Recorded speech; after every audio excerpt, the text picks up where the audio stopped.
Praise the lord. Hallelujah, hallelujah, hallelujah. దేవుని నామానికి మహిమ కలుగును గాక. మీ అందరికీ నా ప్రేమపూర్వక వందనాలు. అందరికీ వందనాలు. బాగున్నారా? కృపయు సమాధానం మీకు కలుగును గాక. చూడండి ప్రియులారా, మరి ఈ ప్రత్యేకమైన ఈ 2 దినాల ఉపవాస కూడికల్లో ఈ ఆఖరి దినం, ఈ 2వ దినంలో మనం ఉన్నాం. పరిశుద్ధాత్మ దేవుడు నీతో నాతో ఏం మాట్లాడబోతున్నారో అట్టి మాటలు మనం ధ్యానించుకునే ముందు మనల్ని మనం ఒకసారి ఆత్మ పరిశీలన చేసుకుందాం. ప్రభువుకి ఆయాసకరమైనవి మనలో ఏమైనా ఉన్నాయా అని ఒకసారి ఆలోచించుకుందాం.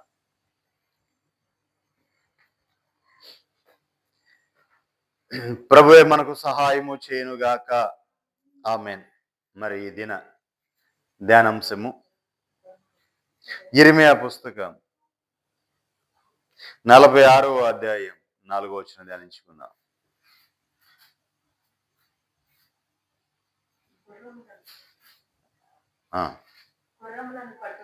గుర్రములను కట్టుడి, రౌతులారా కవచము తొడిగి ఎక్కుడి, శిరస్నానములను ధరించుకునుడి, ఈటెలకు పదును పెట్టుడి, కవచములు వేచుకునుడి. దేవునికి మహిమ కలుగును.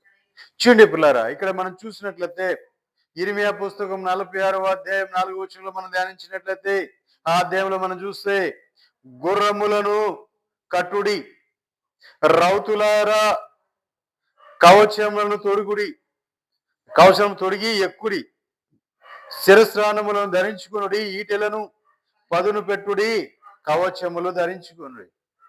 కవచములు వేసుకోవాలి. ఎందుకు ఇవి మాటలు అంటే యుద్ధానికి సిద్ధపడాలి. దేనికండి? యుద్ధానికి సిద్ధపడేవాడు, సైనికుడుగా ఉన్నవాడు ఇవన్నీ ధరించుకొని సిద్ధంగా ఉండాలి. ఎందుకంటే శత్రువు వస్తున్నాడు కాబట్టి. నువ్వన్నీ కూడా ధరించుకొని, కవచములన్నీ ధరించుకొని సిద్ధంగా ఉండాలి. గుర్రమెక్కి దేవునికి మహిమ కలుగును. గుర్రములను కట్టుడి, రౌతులను కవచములు ధరించుకోడి. ఆ ధరించుకుని ఎక్కి శిరస్నానములను ధరించుకుని ఈటెలను పదును పెట్టుడి, కవచములను వేసుకోండి. ఎందుకు చెప్తున్నారు ఈ మాట అంటే, అదుగో శత్రువు వస్తున్నాడు, నువ్వు సిద్ధంగా ఉండు. శత్రువు రాకముందే నువ్వు సిద్ధంగా ఉండి గుర్రమునెక్కి ఆ కవచాలన్నీ ధరించుకొని ఈటిని చేత పట్టుకొని సిద్ధంగా ఉండు. శత్రువు అదుగో అల్లంత దూరంలోనే ఉన్నాడు, అల్లంత దూరంలో శత్రువు ఉన్నాడు, నువ్వు సిద్ధంగా ఉండు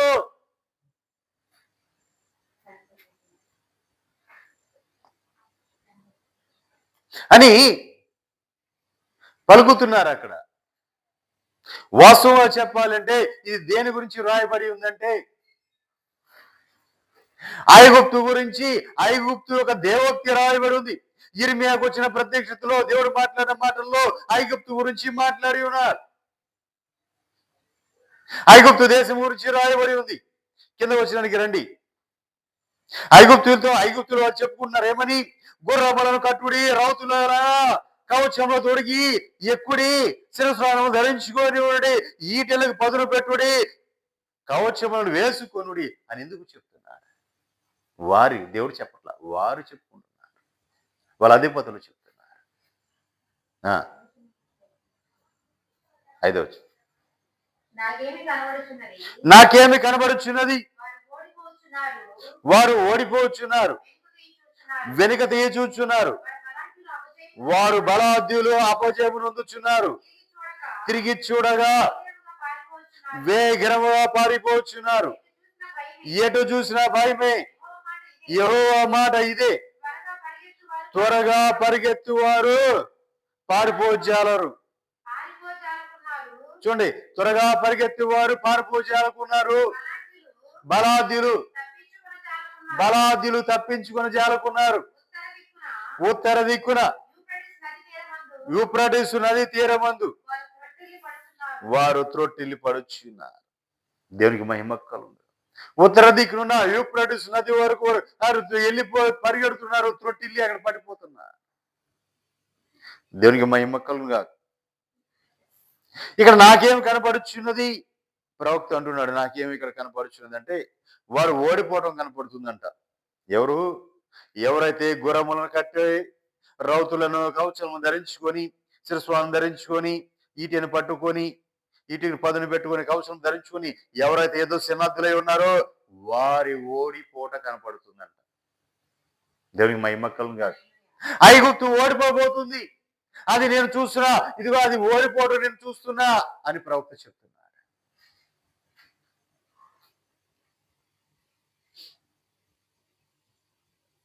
అంతేకాదండి, త్వరగా పరిగెత్తువారు పారిపో జాలకున్నారు, బలాద్యులు తప్పించుకున్న జాలకున్నారు. ఉత్తర దిక్కున యూఫ్రటీసు నది వరకు ఆ నది తీరం మందు వారు త్రొట్టిల్లు పడిపోతున్నారు. దానికి మహిమ కలుగుగా. చిన్న పిల్లారా, త్వరగా పరిగెత్తు వారు కూడా పారిపోలేకపోతున్నారంట. త్వరగా పరిగెత్తు వారే పారిపోలేకపోతున్నారు. బలాద్యులు తప్పించుకొని జాలకపోతున్నారు. త్వరగా పరిగెత్తే వారేమో పారిపోలేకపోతున్నారు, బలవద్దులేమో తప్పించుకోలేకపోతున్నారు. దేవునికి మహిమ కలుగునుగా. హల్లెలూయా. వారు ఓడిపోవటం కనపడుతుంది అక్కడ. ప్రవక్తకి వారు ఓడిపోవటం కనిపిస్తుంది. ప్రియులారా, ఎందుకు త్రొట్టిల్లిపోతున్నారు, ఎందుకు పడిపోతున్నారు వీళ్ళంతా అంటే 7వ వచనం చూడండి. నైలు నది ప్రవాహము వలె వచ్చు ఇతడెవడు, ఇతని జలములు నదుల వలె ప్రవహించినవి.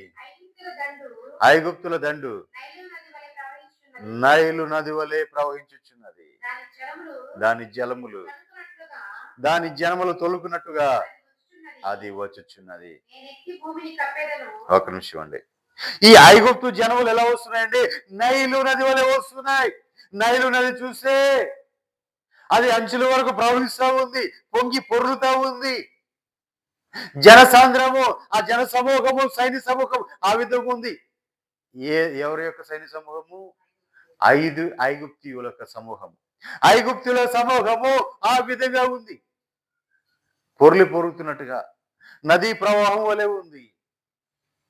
దేవునికి మహిమ కలుగుగాక. అంతగా పొరులుతున్నట్లుగా ప్రవహిస్తున్నట్లుగా ఉంది ఐగుప్తు యొక్క జన సమూహం.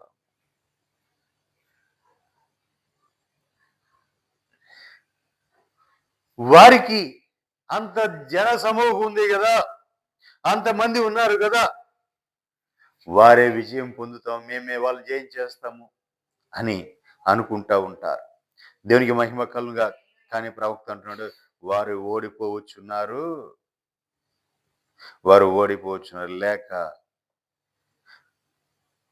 వెనుక తీయుచున్నారు అని చెప్తున్నాడు. బలాద్యులు అపజయం పొందుచున్నారు. బలాద్యులు అపజయం పొందుతున్నారు, వారు ఓడిపోతున్నారు, వారు వెనక్కి చూస్తున్నారు. అంటే వెనక్కి తిరిగి చూస్తుంటే యుద్ధములు ఎప్పుడు ముందుకే వెళ్ళాలి, వెనక్కి తీసి చూస్తాం అంటే వెనక పారిపోవటం అని అర్థం. దానికి మహిమ కలుగుగా.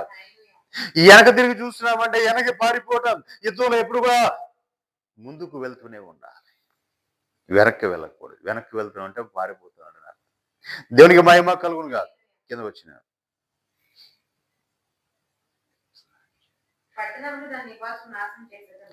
పట్టణములు దాని నివాసములు నాశనం చేస్తానని దేవుడు చెప్తున్నాడు.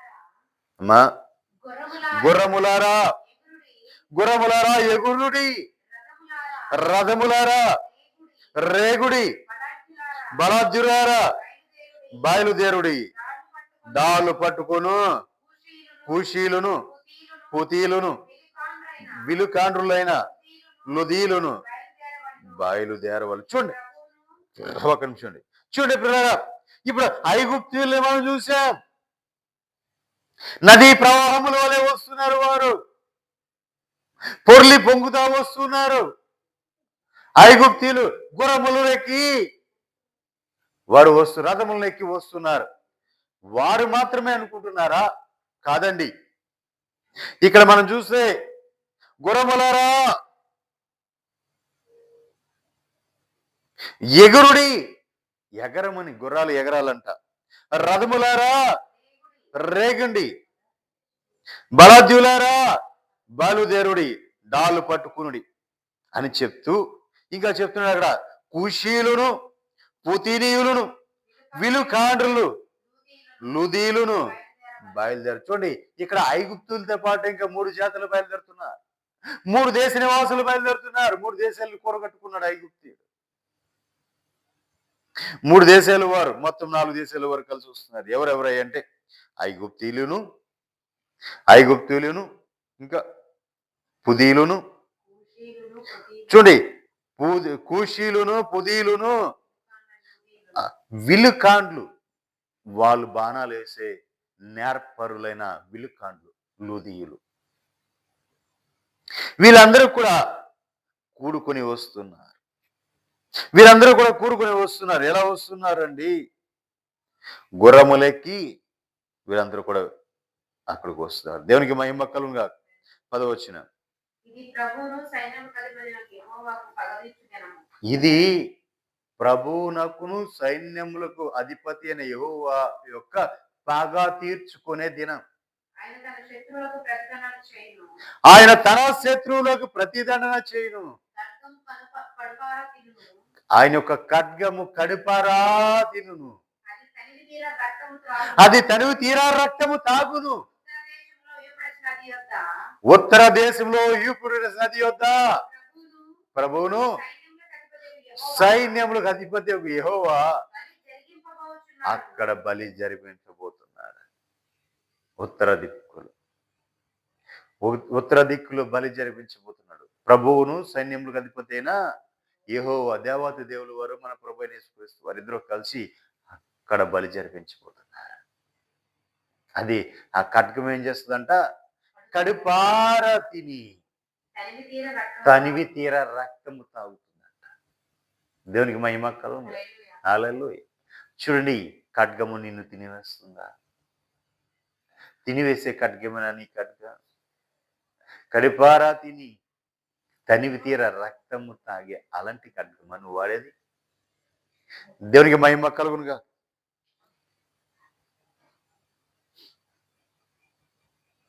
అక్కడ గొప్ప బలి జరగబోతుంది. నిజమే పిల్లారా. ఇక్కడ మనం చూసినట్లయితే ఐగుప్తీయులు అనుకుంటున్నారు, మేము బహుజన సమూహముగా ఉన్నా, గొప్ప జల ప్రళయము వలె ఉన్నా, నదీ ప్రవాహము వలె మేము ఉన్నాం. ఇదిగో మేమే కాదు, అటు చూస్తే మాతో పాటు ఉన్నవారు, మాతో పాటు బయలుదేరిన వారు, మాతో పాటు గుర్రములనే ఎగుర చేయని వారు, మాతో పాటు రథములు ఎక్కి వస్తున్న వారు, కుషీలును పుతినీయులను విలుకాండులైన లుదీనులు మాతో ఉన్నారు. ఇక మాకు భయం ఏంటి? మాకు ఇంతమంది ఉన్నారు, ఇంతదిగో మీ ఇంత సైన్యం ఉంది మాకు అని వారిని ఆధారం చేసుకున్నారు. ఎవరు? ఐగుప్తీయులు వారిని ఆధారం చేసుకున్నారు. ప్రియులారా,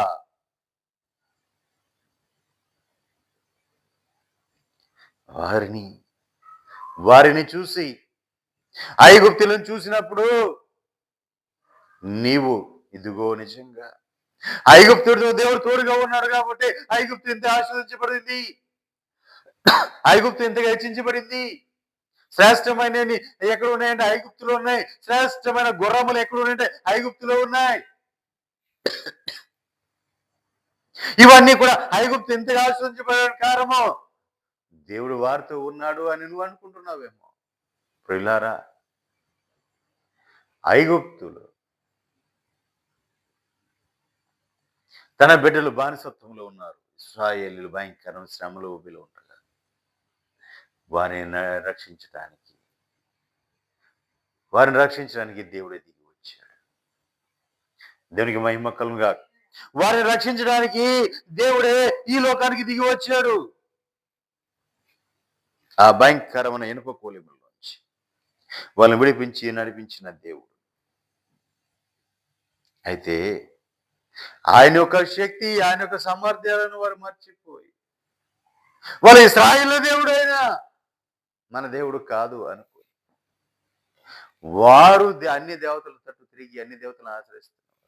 ఐగుప్తు యొక్క అన్ని దేవతలను ఆశ్రయిస్తున్న వారు ఏమనుకుంటున్నారంటే, ఇదిగో మా బలం ఇది, మా ప్రభావం ఇది, మా శక్తి ఇది, మా అండ ఇది అని వారికి వారే అనుకుంటున్నారు. దేవునికి మహిమ కలుగును. వారికి వారే అనుకుంటున్నారు. వారిని చూసి ఇంకా కొంతమంది వారి మీద ఆధారపడుతున్నారు.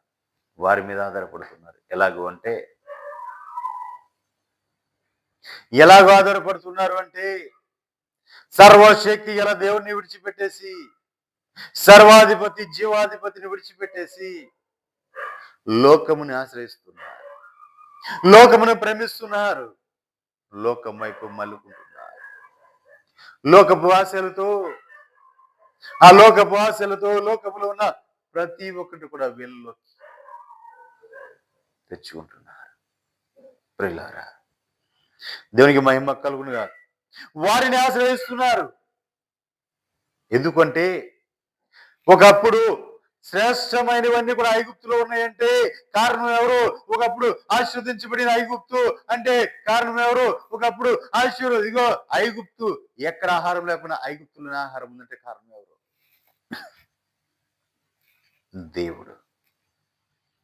దేవుడే కారణం. ప్రపంచంలో ఎక్కడ ఆహారం లేకపోయినా ఐగుప్తులో శ్రేష్టమైన ఆహారం ఉంది, సమృద్ధిగా ఆహారం. ఐగుప్తుని అంతగా ఆస్వాదించాడు దేవుడు, అంతగా హెచ్చించాడు.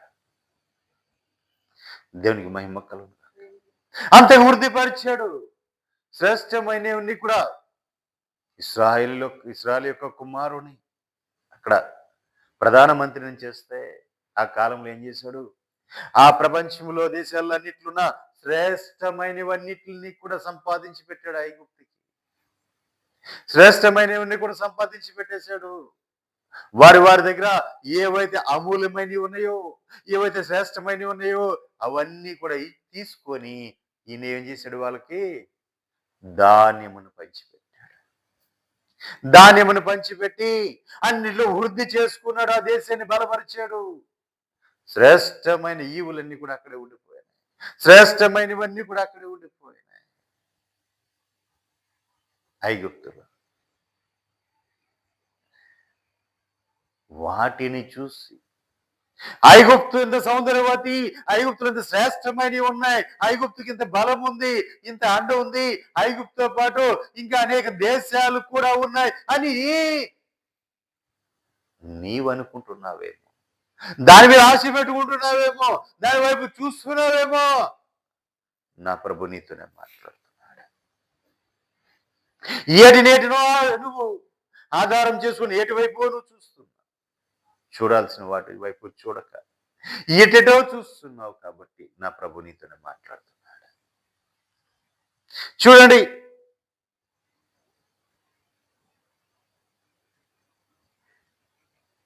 నువ్వు ఎవరెవరో ఆధారం చేసుకున్నావు కాబట్టి దేవుని తృణీకరించేసు. ఇశ్రాయేల్ ప్రజలను చూడండి.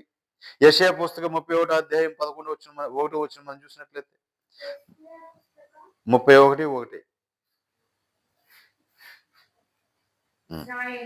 ఇశ్రాయేలు చూడండి, ఇశ్రాయేల్ అంట పరిశుద్ధ దేవునైనా లక్ష్య పెట్టలేదంట. మన దేవుని దగ్గర విచారణ చేయలేదు.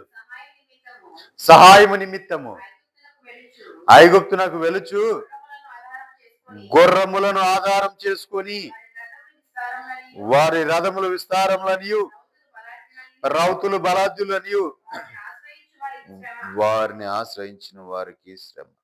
దేవునికి మహిమ కలుగునుగా. చూసారా పిల్లరా, ఇశ్రాయేలు ఏం చేశారంటే పరిశుద్ధమైన దేవుని లక్ష్య పెట్టడం మానేశారు. వారి మధ్యలో ఉన్నారు కదా, విలువ ఎలా ఉంటది? కార్యాలు పొందుకు ఉన్నారు కదా, దేవుని యొక్క మహిమ కార్యాలు పొందుకు ఉన్నారు కదా, దానికి విలువ ఎలా ఉంటుంది? అడగక మునిపే అక్కర్లు తెలుసుకుంటే విలువ ఎక్కడ ఉంటది? అమ్మా నాకు ఆకలిస్తుంది, అన్నం పెట్టు అంటే తల్లి ఏం చేస్తుంది? అప్పుడు వెళ్ళి అంత ముద్ద తీసుకొచ్చి పెట్టి నాయన తిను అంటది. కానీ నువ్వు అమ్మా అని పిలవక ముందే నీకు ఆకలికి మునిపే అన్నం తీసుకొచ్చి పెడుతుంటే నీకు ఆకలికి మునిపే నీకు అన్నం తీసుకొచ్చి పెడుతుంటే నీకెలా ఉంటుంది? నీకెలా ఉంటుంది? నిజమే పిల్లారా. ఇశ్రాయేలు పరిస్థితి కూడా అలాగే ఉంది. ఇశ్రాయేలు ఒక పరిశుద్ధ దేవుడు, ఆయన లక్ష్య పెట్టుకోవడం మానేశారు. ఈ రోజున యెహోవా వద్ద విచారణ చేయడం మానేశారు. వారి సహాయము నిమిత్తము ఐగుప్తు నాకు వెలుచు గుర్రములను ఆధారము చేసుకొని వారి రథములను విస్తారములుగా రౌతులను బలాఢ్యులను వారిని ఆశ్రయించుచున్నారు. వీళ్ళకి రాజులు కావాలి, సైన్యము కావాలి, అధిపతులు కావాలి, వెనకాల అండ ఉండాలి, ఆర్భాటం ఉండాలి, అనేక బంధుమిత్రులు ఉండాలి. అప్పుడు వారి మధ్య ఉంటారు. దేవునికి మహిమ కలుగునుగా. హల్లెలూయా.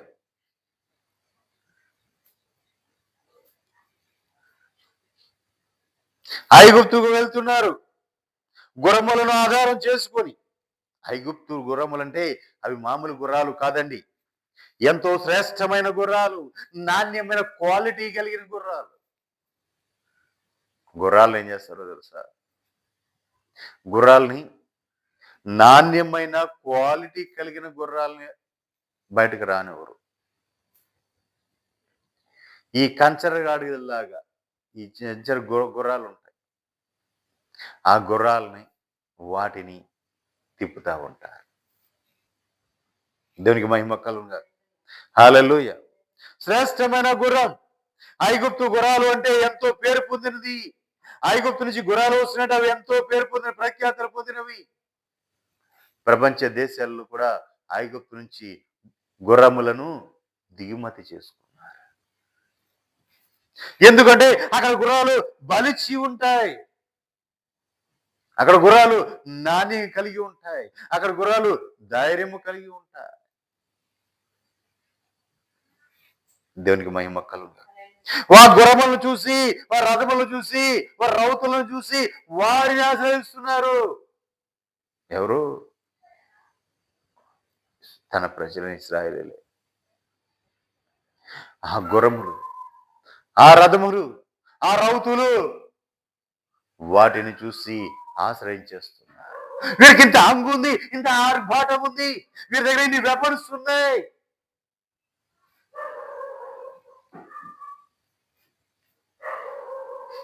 కొన్ని నిమిషముల్లోనే భూమి అంతటిని నాశనం చేయగల భయంకరమైన వెపన్స్ ఉన్నాయి వీళ్ళ దగ్గర. వీళ్ళని సపోర్ట్ చేసుకోవాలి, వీళ్ళ ఆధారం చేసుకోవాలి అని చెప్పి వాటిని ఆధారం చేసుకున్న వారు లేకపోయారా? దేవునికి మహిమ కలుగును గాక. హల్లెలూయా. ఐగుప్తులని వీళ్ళు ఆశ్రయం చేసుకుని, ఎవరో ఇశ్రాయేలీలు ఆధారం చేసుకున్నారు. పరిశుద్ధ దేవునేమో లక్ష్య పెట్టట్లా, పరిశుద్ధమైన దేవునేమో లక్ష్య పెట్టట్లా, యెహోవా యొద్ద విచారణ చేయట్లా. సహాయము నిమిత్తము ఐగుప్తునకు వెళ్ళిపోతున్నారు. అక్కడ సహాయం మాకు దొరుకుతుంది, ఐగుప్తులో సహాయం దొరుకుతుందని ఐగుప్తుకు వెళ్ళిపోతున్నారు.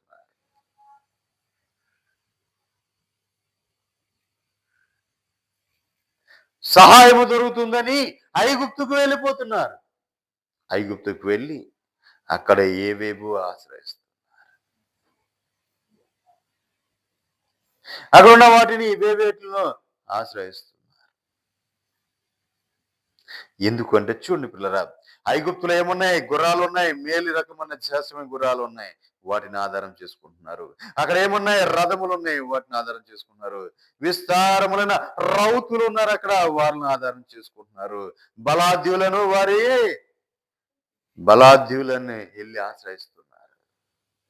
యుద్ధ నేర్పరులను, శక్తి ఉన్న బలాఢ్యులను, ఆ బలశాల దగ్గరికి వెళ్ళిపోయి వాళ్ళని ఆశ్రయిస్తున్నారు. వారికి శ్రమ వస్తుందని నా దేవుడు చెప్తున్నాడు. ఎవరు నెమ్మదిగా ఉన్నాడే, ఇప్పుడు బలిష్టంగా బలిసి ఉన్నాడే అని నీవనుకుంటావేమో, కానీ నా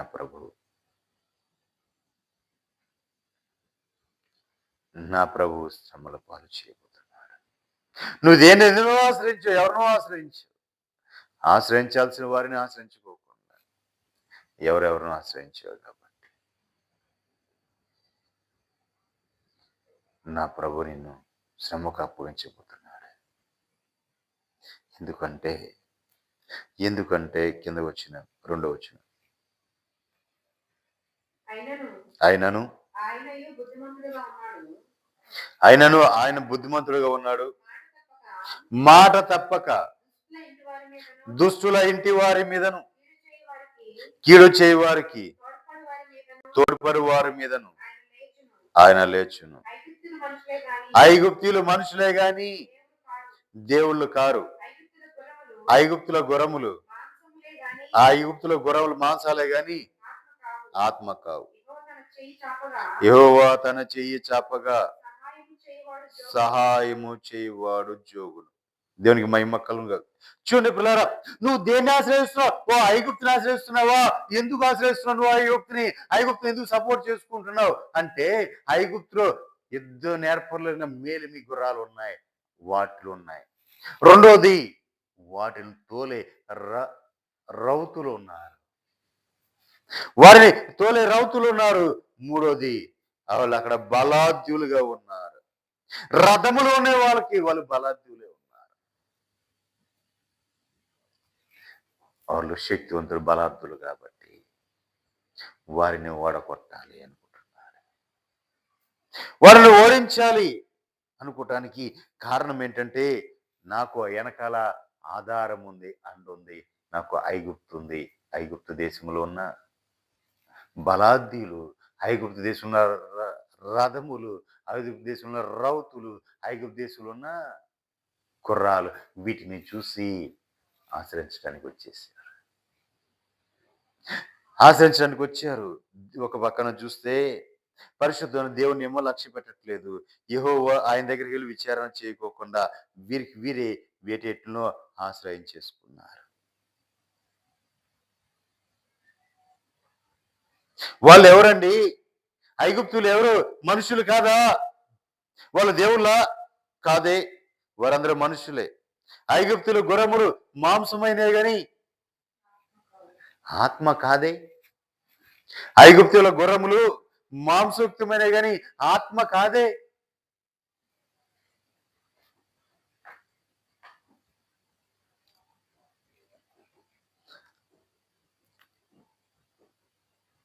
యెహోవా తన చెయ్యి చాపగా సహాయము చేయవాడు జోగును, సహాయము పొందువాడు పడును.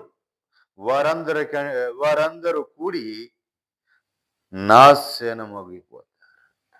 దేవునికి మహిమ కలుగును గాక. దేవునికి మహిమ కలుగును గాక. మరి ప్రియులారా, అసలు నువ్వు దేన్ని ఆశ్రయించావు? మనిషిని చూసి ఆశ్రయిస్తున్నావా? ఎనక అంగు ఆర్పాటును చూసి ఆశ్రయిస్తున్నావా? ఇప్పుడు బలాద్యుడు నా పక్షం నిలబడతాడు అనుకుంటున్నావా? రాజకీయ అండ ఉందా? రక్త సంబంధికుల అండ ఉందా? ప్రజల అండ ఉందా? ఎవరు అండ ఉంది నీకు?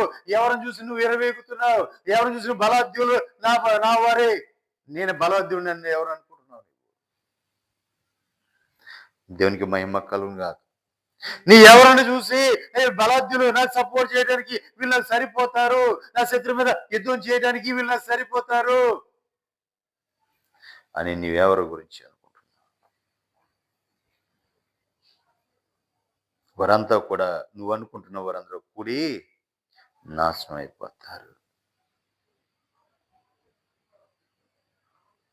మరి ఆ ఐగుప్తుల్ని ఆశ్రయించిన వారి గతి ఏంటి? అసలు ఐగుప్తు గురించి ఏంటి అంటే, మనం తెలుసుకోవాల్సిన విషయం ఉంది. ఐగుప్తుని మనం ఆశ్రయిస్తున్నాం, ఐగుప్తుని చూస్తున్నాం. ఎందుకంటే ఐగుప్తు దేశములో సమృద్ధి ఉంది. ఐగుప్తు దేశంలో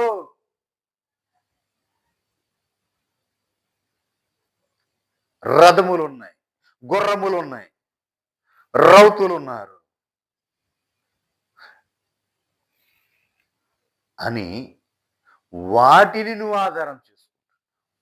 వాటిని నువ్వు చూస్తున్నావు. కాబట్టి వేటినో నువ్వు ఆధారం చేసుకున్నావు. అక్కడ బలాఢ్యులు ఉన్నారు, వారిని నువ్వు ఆశ్రయిస్తున్నావు. కానీ యెషయా పుస్తకం 20 అధ్యాయం 24 వచ్చిన ఒక్కసారి చూద్దాం. ఈ ఐగుప్తు యొక్క స్థితి ఎలా ఉందో. 20 20వ అధ్యాయం 24 వచ్చిన 4వ వచనం చూడండి. అషూరు రాజు చెరపట్టబడిన ఐగుప్తీయులను తమ దేశము నుండి కొనుపోబడిన కుషీలను, పిన్నలను, పెద్దలను, దిగంబరులుగాను, చెప్పులు లేనివారుగాను పట్టుకొని పోవు. ఒక్క నిమిషం అండి. చూడండి, ఐగుప్తుల యొక్క దేహస్థితి ఎలా ఉండబోతుందో చూడండి. ఈ రోజు నువ్వు దాన్ని ఆధారం చేసుకున్నావు కదా, వారిని ఆధారం చేసుకున్నావు కదా, వారి వైపు చూస్తున్నావు కదా, నీ మనసు అంతా అక్కడే ఉంది కదా, నువ్వంతా కూడా అటువైపు నీ ధ్యాస అంతా ఉంది. పరిశుద్ధమైన దేవుని మర్చిపోయావు, ఆయన ఆధారం చేసుకోవట్లేదు నువ్వు, ఆయన దగ్గర విచారణ చేయట్లేదు నువ్వు. మరి ఏం చేసుకుంటున్నావు? అయ్యో, ఐగుప్తులు ఎన్ని గుర్రాలు ఉన్నాయో, మేలిమి గుర్రాలు ఉన్నాయి, నాకేంటి ఎంత సపోర్ట్ ఉంది. ఐగుప్తులో రథములు ఉన్నాయి, నాకేంటి వాళ్ళ సపోర్ట్ ఉంది. ఐగుప్తులో రౌతులు ఉన్నారు, నాకు వారి సపోర్ట్ ఉంది. ఐగుప్తులో బలాఢ్యులు ఉన్నారు, నాకు వారి సపోర్ట్ ఉంది. వారి సపోర్ట్ నువ్వు చూసుకుంటున్నావు, వారి యొక్క అన్నను చూసుకుంటున్నావు. వారిని చూసి నువ్వు నాకు ఆశ్రయం వేయటానికి వారు ఉన్నారు కదా, నన్ను రక్షించడానికి వారు ఉన్నారు కదా అని చెప్పి నీవు వారిని చూస్తూ వారి స్థితి ఎలా ఉండబోతుందో ఇదిగో నీకు చెప్తాను చూడు, అసలు వారి స్థితి ఎలా ఉందో చెప్తాను నేను అని ప్రభు చెప్తున్నాడు. నువ్వు ఎవరినైతే ఆధారం చేసుకుంటున్నావు ఈ రాత్రి, నువ్వు ఎవరి మీద అనుకుంటున్నావో, దేవుని కంటే ఎవరైతే నువ్వు ఎక్కువగా ప్రేమిస్తున్నావో, ఎవరి దగ్గర విచారణ చేస్తున్నావో, వారి గతి ఎలా ఉంటుందో నా దేవుడు చూపించబోతున్నాడు. వారి గతి ఎలా ఉండబోతుందో నా దేవుడు చూపించబోతున్నాడు. అప్పుడు చదవండమ్మా. ఐగుప్తులు అవమానం పొందినట్లు, ఐగుప్తీయులకు అవమానం అగునట్లు. చూసారా, ఐగుప్తులు ఒకప్పుడు వాళ్ళకి, వారిని చూసి నువ్వు ఆశ్రయం పొందాలి, వారిని చూసి నువ్వు ఏమనుకుంటున్నావు, వారు నాకు సపోర్ట్ ఉన్నారు కాబట్టి నేను ఏమైనా చేయగలని వారి మీద అనుకుంటున్నావు కాబట్టి వారి స్థితి ఎలా ఉంటుందో నీకు చూపిస్తున్నాడు దేవుడు. ఐగుప్తీయుల యొక్క పిరుదులు, ఆ పిరుదుల మీద వస్త్రములను ఆయన తీసివేసి వారిని కొనిపోతాడట. వారు ఐగుప్తీయులు నమ్ముకున్న కూషీలను గూర్చి తాము అతిశయ కారణంగా ఎంచుకుని ఐగుప్తీయులను గూర్చి విస్మయం పొంది సిగ్గుపడతారు. దేవునికి మహిమ కలుగును గాక. నేను ఆధారం చేసుకున్నానే, నేను సపోర్ట్ చేసుకున్నానే, ఇది ఐగుప్తుతో పాటు ఇక కూషీలు ఉన్నారు, ఇక దేశాలు వారు ఉన్నారు, వీళ్ళందరూ కలిసి వచ్చి నన్ను రక్షించేస్తారు అని నువ్వు అనుకుంటున్నావేమో.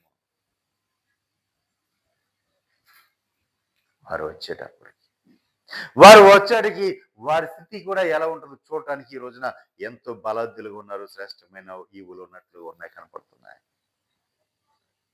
కానీ ఆయన నువ్వు చూడొచ్చేపటికి,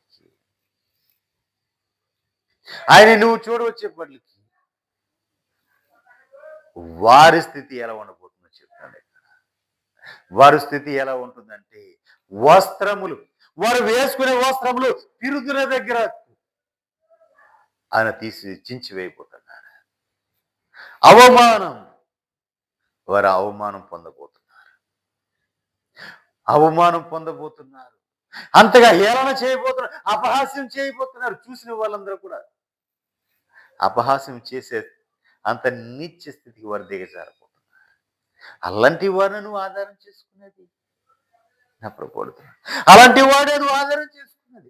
నన్ను విడిచిపెట్టి, నన్ను మర్చిపోయి, నేను మీకు ఆధారభూతుడిగా ఉంటే నన్ను ప్రక్కకు తోసివేసి నువ్వు వెళ్ళి అదిగో ఆ దిగంబరి వస్త్రహీనుడైన, అసహ్యంగా కనపడుతున్నా, అనిచ్చిగా కనపడుతున్నా వాడిన నీవు ఆధారం చేసుకున్నది. దేవునికి మహిమ కలుగునుగా. హల్లెలూయా. ఏమైందండి? వారిని పట్టుకొని ఐగుప్తీయులకు అవమానం కలుగునట్లు వారి పిరుదుల మీద వస్త్రములను ఆయన తీసివేసి వారిని కొనిపోతాడు. వస్త్రహీనులుగా పిరుదుల మీద ఉన్న వస్త్రం తీసివేసి వస్త్రహీనులుగా వారిని కొనిపోతున్నాడు ఆయన. ఎంతటి అవమానం, ఎంతటి దుఃఖం, ఎంత నీచమైన స్థితి అది. దేవునికి మహిమ కలుగునుగా. వారితో పాటు ఇంకా ఉన్న వారు కూడా కుషీయులను వారిని ఆశ్రయించిన ఐగుప్తీయులు నమ్ముకున్న కుషీలను గూర్చి, వారు అతిశయకారంగా ఎంచుకున్న ఐగుప్తులను గూర్చి విస్మయము పొంది సిగ్గుపడిపోతున్నారు. దేనికి మహిమ కలుగు.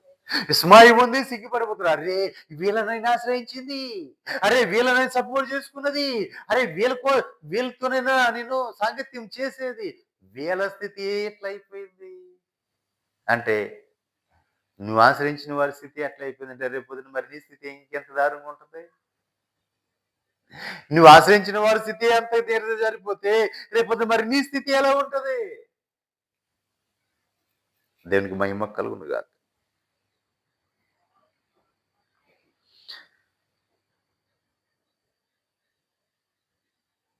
ఆరో వచనం. ఆ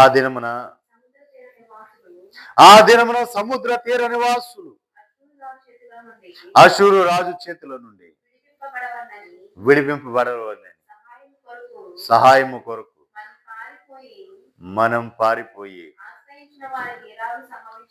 ఆశ్రయించు వారికి ఇలాగ సంభవించినదే మనం ఎట్లు చెప్పుకుంటున్నారంట. అరే బాబు, మేము ఇప్పటిదాకా వీళ్ళ ఆధారం చేసుకున్నాం, ఇప్పటిదాకా వీళ్ళే మాకు సపోర్ట్ అనుకున్నాం, ఇప్పటిదాకా వీళ్ళే మాకు ఆధారం అనుకున్నాం, కానీ వీళ్ళ స్థితి ఎంత దిగజారిపోయింది, దారుణంగా ఉంది, ఇక మనం రక్షించేది ఎవరు అని చెప్పి అప్పటికప్పుడే వాళ్ళు ఏం చేస్తున్నారండి? ఆధారం చేసుకుంటున్నారు.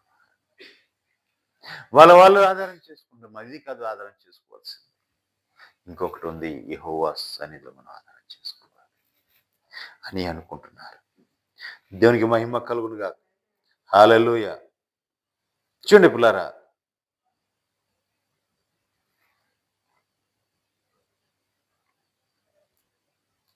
2వ దినవృత్తాంతములు 14వ అధ్యాయం 7వ వచనం ధ్యానించుకుందాం.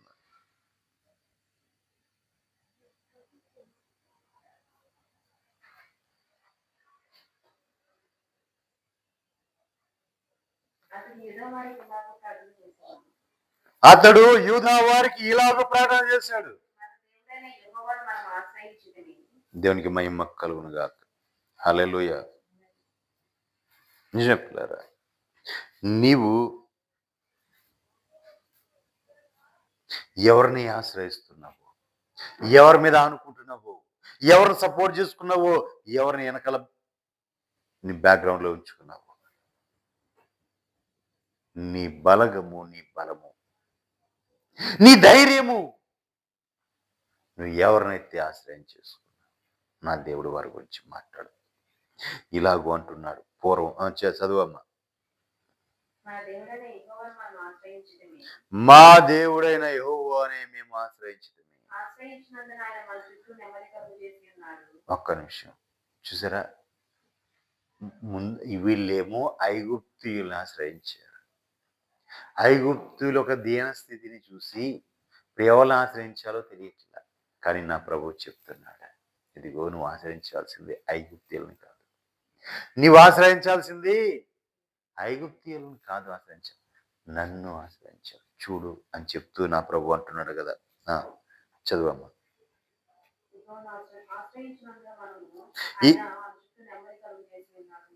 యెహోవాను మనం ఆశ్రయించినందున మనకు ఆయన చుట్టూతా నెమ్మది కలుగజేసి ఉన్నాడు.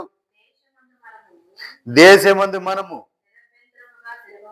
చూడండి, ఎందుకంటే మనకు నెమ్మది కలిగి ఉంది కాబట్టి మనం ఈ దేశం ముందు నిరభ్యంతరంగా తిరగవచ్చును. మనం ఈ పట్టణములను కట్టించి వాటికి ప్రాకారములను, గోపురములను, గుమ్మములను ద్వారబంధములను అమర్చుదుము. కాగా వారు పట్టణములను కట్టి వృద్ధి నొందారు. దేవునికి మహిమ కలుగుగా. వారు దేవుని ఆశ్రయించారు. దేవుని ఆశ్రయిస్తే వారు ఏం చేశారంటే, వారికి దేవుడు ఏం చేశాడు అంటే చుట్టూతో కూడా నెమ్మదిని కలగజేశాడు. ఏం చేశాడండి? ఐగుప్తులను ఆశ్రయిస్తే ఏమొచ్చింది నీకు? వారు ముందుగా ఐగుప్తులను ఆశ్రయించాడు. ఐగుప్తుని ఎలాగా? ఐగుప్తు యొక్క రథములు ఎంతో శ్రేష్టమైనవి, ఎంతో బలీనమైనవి, ఎంతో యుద్ధ నేర్పు కలిగినవి అని చెప్పి వాటిని ఆశ్రయించి ఐగుప్తుల యొక్క రథములు, ఐగుప్తు రథములు ఎన్నో ఉన్నాయి. ఇనప రథములు, ఆ కాలంలోని ఇనప రథములు కలిగిన వాడు ఐగుప్తీయుడు. ఆ రథమును చూసి వాడిని ఆశ్రయించాడు. వాళ్ళ బలాఢ్యులను చూసి ఆశ్రయించాడు.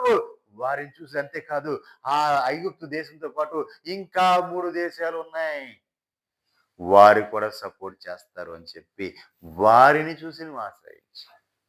కానీ నా ప్రభు అంటున్నాడు, నువ్వు ఆశ్రయించాల్సింది వాటిని కాదు, అవి కాదు, నువ్వు ఆశ్రయించాల్సింది దేవునికి మహిమ కలుగుగా. నీవు ఆశ్రయించాల్సింది వాటిని కాదు. మరి వేటిని నువ్వు ఆశ్రయించాలయ్యా? యేసు ఏటిని ఆశ్రయించే? నన్ను ఆశ్రయించు. నీవు ఎవరెవరినో కాదు ఆశ్రయించాల్సింది, ఎవరెవరి మీద కాదు నువ్వు ఆధారపడాల్సింది, ఎవరెవరి మీద కాదు, నువ్వు ఎవరి వైపు కాదు నువ్వు చూడాల్సింది, నా వైపు చూడు, నా మీద ఆధారపడు, నన్ను ఆశ్రయంగా చేసుకో. అప్పుడు చుట్టూతా కూడా నీకు నెమ్మదినిస్తాను. దేవునికి మహిమ కలుగు. దేవుడు నెమ్మదినివ్వాలి. దేవుడు నెమ్మదినివ్వకపోతే నీ బ్రతికే శూన్యం. రాజులను చూస్తే, యూదా రాజులను చూస్తే ఒక కాలంలో అసలు నెమ్మదే లేదు. ఎప్పుడు కూడా ఏదో ఒక యుద్ధం చేయటమే, ఏదో పగటి శత్రువు రావటమో, లేదా ఏదో ఒక విధంగా రాజ్యంలో అల్లరి లేకటము, నెమ్మది లేని జీవితాల్లో సరిగా సమాధి కూడా చేయబడకుండా చచ్చిపోయారు. దేవునికి మహిమ కలుగు. హల్లెలూయా. కానీ నా ప్రభువు ఏమంటున్నాడంటే, నీవు నన్ను ఆశ్రయించు, నీకు నలుదిక్కుల కూడా నెమ్మదిని దయచేస్తాను. దేవునికి మహిమ కలుగుగా. నెమ్మది ఉండాలి, మనుషుడికి నెమ్మది ఉండాలి. నెమ్మది లేకపోతే ఆ జీవితమే కాదు. నెమ్మదిగా జీవించు, నెమ్మదిగా జీవించు. దేవునికి మహిమ కలుగుగా. నన్నే ఆశ్రయించు, నీకు నలుదిక్కులో కూడా నేను నెమ్మది కలగజేస్తాను అని నా ప్రభు చెప్తున్నాడు. నీ నుంచి ఆయన ఏం కోరుకోట్లా, ఆశ్రయం ఇవ్వటానికి ఆయన సిద్ధంగా ఉన్నాడు. దేవునికి మహిమ కలుగునుగా. హల్లెలూయా. కింద వచ్చిన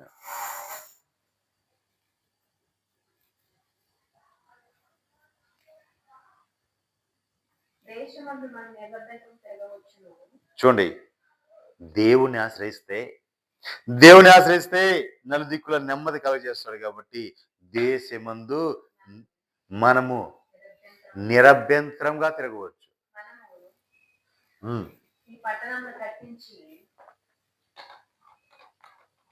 మనము ఈ పట్టణములు కట్టించి వాటికి ప్రాకారములను, గోపురములను, గుమ్మములను, ద్వారబంధములను అమర్చుదము. కాగా వారు పట్టణములు కట్టి వృద్ధి నొందారు. ఎవరు? ఆశాకాలంలో పట్టణములు కట్టి వృద్ధి నొందారు. నెమ్మది దయచేశాడు. నలుదిక్కుల కూడా నెమ్మది అతని కాలంలో నెమ్మది దయచేయబడింది. ఆశాకాలంలో ఆ ఆశాకాలం నెమ్మది చేయబడింది. అతను ఎందుకంటే దేవుణ్ణి ఆశ్రయించాడు కాబట్టి. తన పితరుల్లాగా వేరే ఎవరి మీద ఆధారపడలే, వేరే ఎవరిని ఆశ్రయించాల, దేవుని మాత్రమే ఆశ్రయించాడు. ఆశా చేసిన మంచి ప్రార్థన కూడా ఉందండి, అది కూడా చెప్తాను చూడండి. 11వ వచనం నుంచి రండి.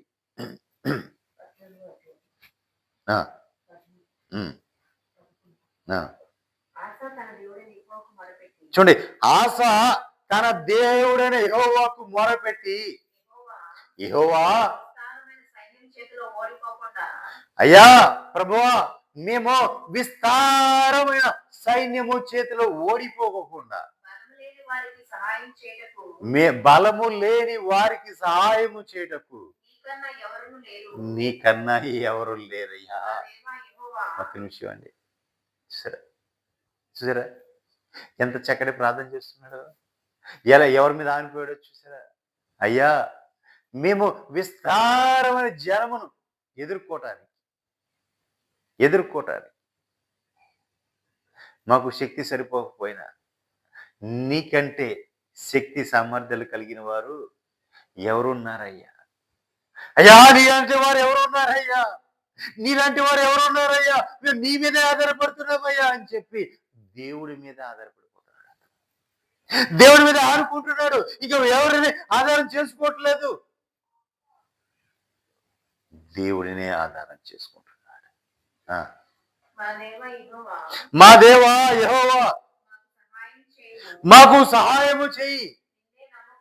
మేము నిన్నే నమ్ముకున్నాం, నీవు తప్ప మాకు వేరే ఎవరికి మేము ఎవరిని నమ్ముకోలేదయ్యా, నిన్నే నమ్ముకున్నాం, నీ మీదే ఆధారపడుతున్నా.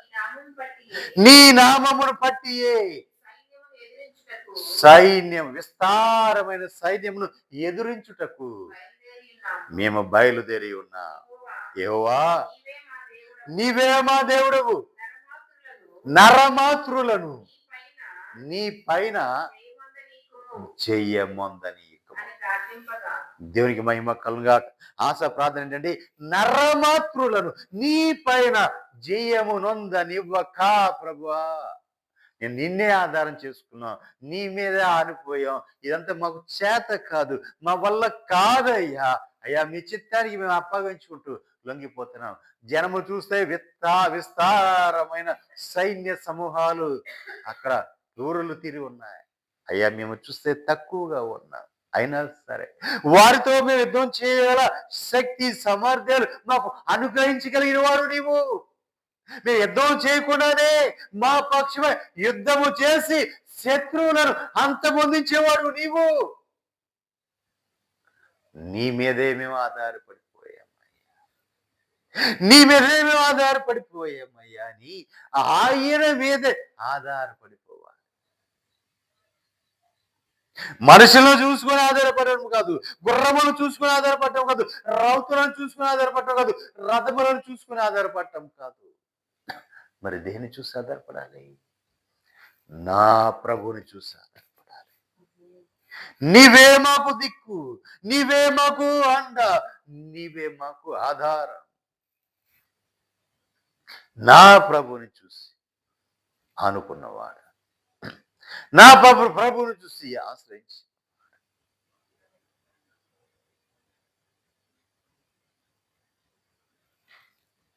ఎన్నడూ విజయం అతనికి. ప్రభువా, ఇదిగో నీ మీద ఆధారపడిపోయామయ్యా. మా వల్ల కాదు వాళ్ళని మేము జయించడం, అయినా సరే నీవు మాతో ఉన్నావు అని మేము వెళ్తున్నాం, నిలబడుతున్నాం అని ఆశ ప్రార్థన చేసి, దేవునికి మహిమ కలుగా. ఆశ చేసిన ప్రార్థన దేవుని మీద, ఇక మాకు ఎవరు లేరయ్యా, నీవు తప్ప మాకెవరు లేరయ్యా అని చేశాడు. కింద వచ్చిన చదవండి.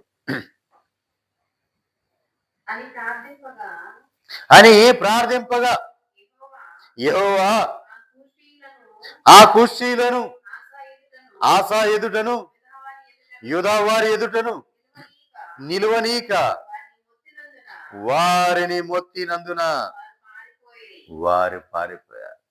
చూసారు పిల్లరా, విస్తారమైన జన సమూహం వచ్చింది, యుద్ధము చేయడానికి వచ్చింది, ఊరిలో వ్యక్తి వచ్చింది. వారిని ఏదో విధంగా ఈ రోజున మనం వశము చేసుకుని వాళ్ళు దోచుకుని పోదామని వచ్చారు, వాళ్ళు నాశనం చేయాలని వచ్చారు, అంతము చేయాలని వచ్చారు. కానీ వీరు ఎవరెవరినో ఆశ్రయించలా, ఐగుప్తుని ఆశ్రయించలా, కుషుని ఆశ్రయించలా, వాళ్ళందరినీ ఎవరిని ఆశ్రయించలేదు. కానీ యెహోవానే ఆశ్రయించారు. ఆ దేవాతి దేవుని ఆశ్రయించి, ప్రభువా నీవు తప్ప మాకెవరు లేరు, నీవు రక్షించడానికి సమర్థుడు, శక్తివంతుడు అయ్యా మమ్మల్ని రక్షించు అని చెప్పి ఆయన మీద ఆధారపడిపోతే ఆయన ఏం చేస్తున్నాడండి? ఆయన ఏం చేశాడు? వారిని, శత్రువులు ఏం చేశాడు?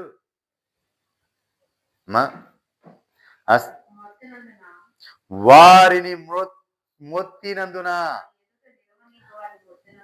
వారి ఎదుట, తన ప్రజల ఎదుట, తన మీద ఎవరైతే ఆధారపడ్డారో వారి ఎదుట వారి శత్రువును మొత్తి వారి ముందు ఆ వాడిని అక్కడ నీ ముందు నిలవనీయకుండా ఉన్నాడు కాబట్టి వారందరూ కూడా ఏమైపోయారు?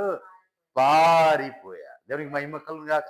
నీవే గనక, నా ప్రభునే గనక ఆధారం చేసుకొని ఉంటే నీ శత్రువుని నీ ముందు నుంచి ఆయన వెడలగొడతాడు. నీ శత్రువు పారిపోతాడు. దేవునికి మహిమ కలుగును గాక. నీవు ఎవరినో ఆధారం చేసుకోకూడదు, నా ప్రభుని మాత్రమే ఆధారం చేసుకోవాలి.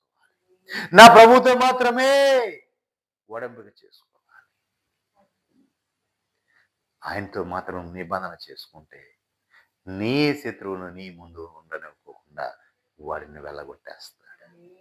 దేవునికి మహిమ కలుగును. హల్లెలూయా.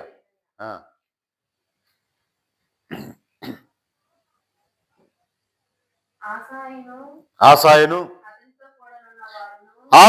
అతనితో కూడా ఉన్నవారును ఎరారు వరకు. చూడండి, ఆసాను అతనితో ఉన్న వారందరూ కూడా గెరారు వరకు వారిని తరముగా కూషీలు మరలా భక్తులు ఎదురు తిరగలేక యెహోవా భయము చేతను ఆయన సైన్యపు భయము చేతను పారిపోయారు. దేవునికి మహిమ కలుగును గాక. ఎవరి భయం వచ్చిందండి శత్రువుకి? నిన్ను అంతమోదించాలని, నిన్ను నిర్మూలనాశనం చేయాలని, నిన్ను పాడు చేయాలని, నిన్ను ఎదగిన కూడా చేయాలని, నిన్ను వృద్ధులకు రాని కూడా చేయాలని, నీ కుటుంబాన్ని పతనము చేయాలని నీ శత్రువు నీ మీదకి వచ్చినప్పుడు నువ్వు ఎవరెవరినో ఆశ్రయించక, ఎవరినో ఆధారం చేసుకోక దేవుని ఆధారం చేసుకొని దేవుని మీద అనుకుంటే నీ శత్రువుని నీ ముందు నుంచి ఆయన వెడలగొడతాడు. నీ నీ దేవుని భయం నీ శత్రువు కలుగుతుంది. దేవుని యొక్క సైన్యం యొక్క భయం నీ శత్రువు కలుగుతుంది. నీవు యుద్ధము చేయక్కర్లేదు, నీ శత్రువుతో పోరాడక్కర్లేదు. నువ్వు ఓరక నిలుచుంటే చాలు, ఆయనే నీ పక్షమై పోరాడతాడు. ఆయనే నీ పక్షం వ్యాజ్యం పడతాడు. నీ శత్రువుకి ఆ దేవుని భయము కలగజేస్తాడు. దేవునికి మహిమ కలుగుగా. హల్లెలూయా. ఆయన యొక్క మహిమ నీకు కలగజేసినప్పుడు, దేవుని యొక్క మహిమ నీకు కలగజేసినప్పుడు ఇక నీ శత్రువు నీ ముందు ఉంటాడా? ఉండడం. శత్రువే నీకు ఉండడు, నీ ముందే ఉండడు, పారిపోతాడు అంతే. దేవునికి మహిమ కలుగుగా. నీకు ఏ శత్రువు ఉన్నాడో నాకు తెలియదు, నీకు ఎవరు శత్రువో నాకు తెలియదు. కానీ నీవు గనక నా ప్రభుని ఆధారము చేసుకుంటే, వేరే ఎవరిని ఆధారం చేసుకోకుండా నా ప్రభుని ఆధారం చేసుకుని, అయ్యా నీవు తప్ప నాకు ఎవరూ లేరు, ఈ సమస్య నన్ను విడిపించు అన్నవంటే వెంటనే నా ప్రభు కార్యం చేసి నీ శత్రువు నుంచి నా ప్రభు విడిపించడమే కాదు, నీ శత్రువు దగ్గర ఉన్న ఆ కొల్ల సొమ్మంతా నీవు దోసుకోబోతున్నాడు. వాడు నిన్ను దోసుకోవడానికి వచ్చాడేమో, కానీ నా ప్రభు భయం వలన వాడు నిన్ను ఏమీ చేయలేడు, కానీ నీవే వాడిని దోచుకోబోతున్నా. దేవునికి మహిమ కలుగునుగా. హల్లెలూయా, హల్లెలూయా, హల్లెలూయా. అంతేకాదు, నేను ఆఖరి మాటకు వచ్చాను. గుర్రములను కట్టుడి,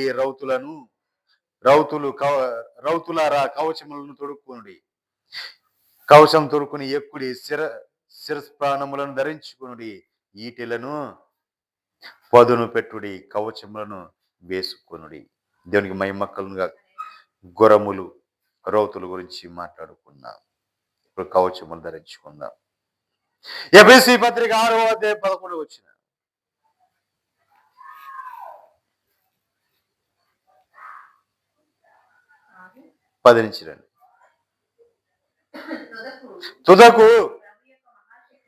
తుదకు ప్రభు యొక్క మహాశక్తిని బట్టి. ఎవరు ఎందు బలవంతులై ఉండాలి? ప్రభువునందు బలవంతులు ఉండాలి. ఆయన యొక్క శక్తిని బట్టి, అంటే ఆ శక్తిని సంపాదించుకొని ప్రభు యొక్క శక్తిని పొందుకొని నీవు ప్రభువునందు బలవంతుడు అయి ఉండాలి.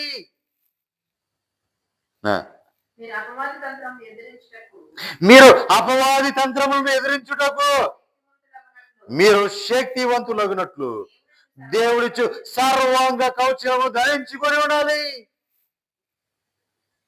అపవాది తంత్రం ఎగిరించారు. శత్రువు నీ మీదకి వస్తున్నా అంటే నిరా ఏ సమ ఏ అసలు సమస్యే లేకపోయినా, ఏమీ లేకపోయినా నీ మీదకు శత్రువు వస్తున్నాడు అంటే, నీ మీద శత్రువు రేగుతున్నాడు అంటే, నీవు శత్రువుతో విరోధం లేకపోయినా, శత్రువుతో గొడవ పడకపోయినా, శత్రువు నీకు సంబంధం లేకపోయినా, శత్రువు నీ మీద లేస్తున్నాడు, రేగుతున్నాడు అంటే దానికి కారణం ఒకడు ఉన్నాడు.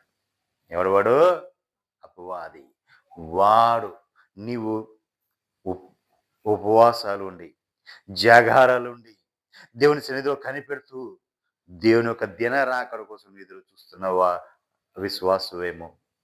కానీ కానీ శత్రువు ఏం చేస్తాడు అంటే నిన్ను ఎదనీయకుండా, నిన్ను వృద్ధి చెందనీయకోకుండా, దేవునిలో నువ్వు అంటు కట్టబడనీయకోకుండా ఎప్పటికప్పుడు నీకు అడ్డుబండలా అడ్డు రాగి తగులుతాడు.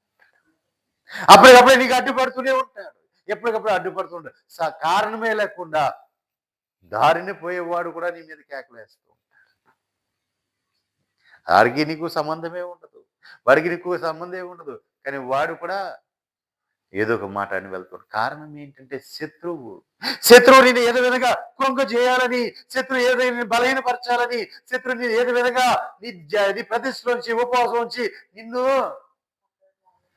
ప్రక్కకు లాగాలని శత్రువు పన్నాగాలు పండుతూ ఉంటాడు.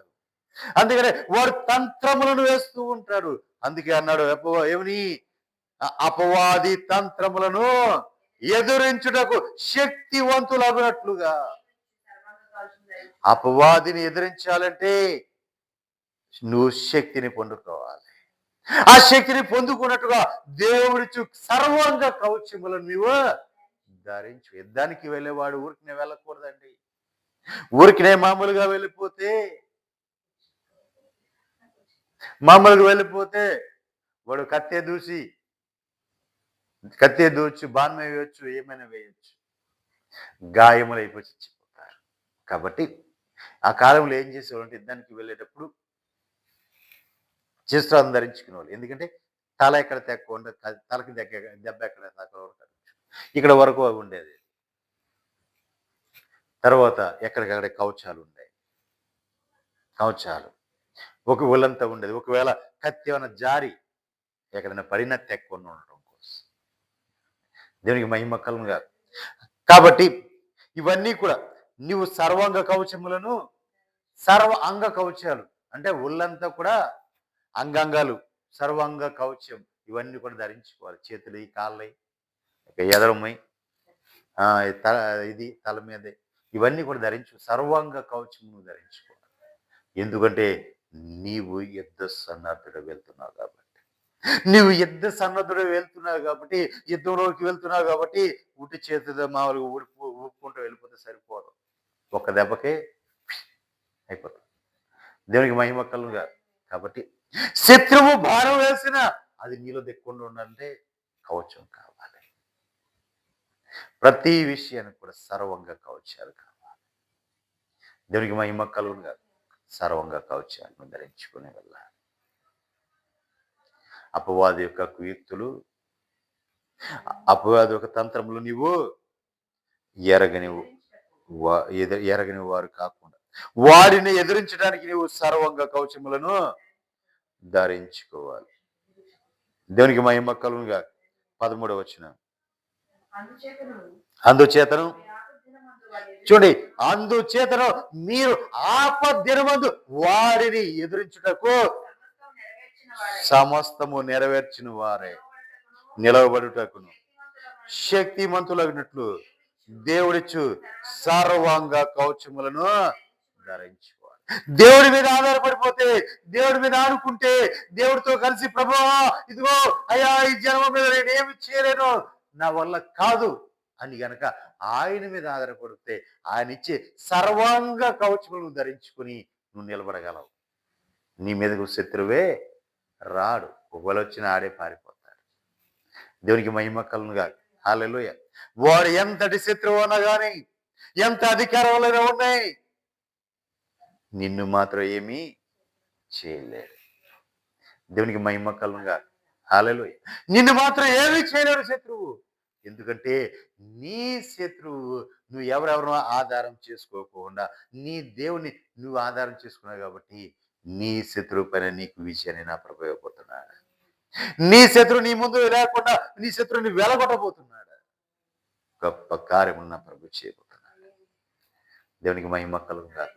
ఆశ్చర్య కార్యాలు, అద్భుత కార్యాలు, మహత్ కార్యాలు, అనేకమైన కార్యములు నా ప్రభు జరిపించబోతున్నాడు. దేవునికి మహిమ కలుగునుగా. హల్లెలూయా. హల్లెలూయా. చూడండి ప్రియులారా, మరి ఐగుప్తీయులు చూస్తే గుర్రములు కట్టుడి, రౌతులారా కవచము ధరించుకొని తొడుకొనుడి, శిరస్సును ధరించుకొని ఈటెలు పదును పెట్టి కవచము ధరించుకొని మీరు సిద్ధంగా ఉండండి అని చెప్తారు. ఐగుప్తులో ఒక గుర్రములు చూస్తే శ్రేష్టమైన గుర్రములు చూస్తే రథములు, ఆ కాలంలో అనేకమైన రథములు ఉన్నాయి, ఇనుప రథములు. అంతేకాదు వారి బలాద్యులు ఉన్నారు, ఐగుప్తిలో బలాద్యులు ఉన్నారు. అంతేకాదు వాటి గుర్రములను రథములు నడిపించే రౌతులు ఉన్నారు అని చెప్పి నీవు గనక వారి మీద ఆధారపడితే ఐగుప్తుల యొక్క గతి ఎలా ఉంటుందో ఇది ఎలా ఉండబోతుందని నా ప్రభు చూపించాడు. ఎలాగా?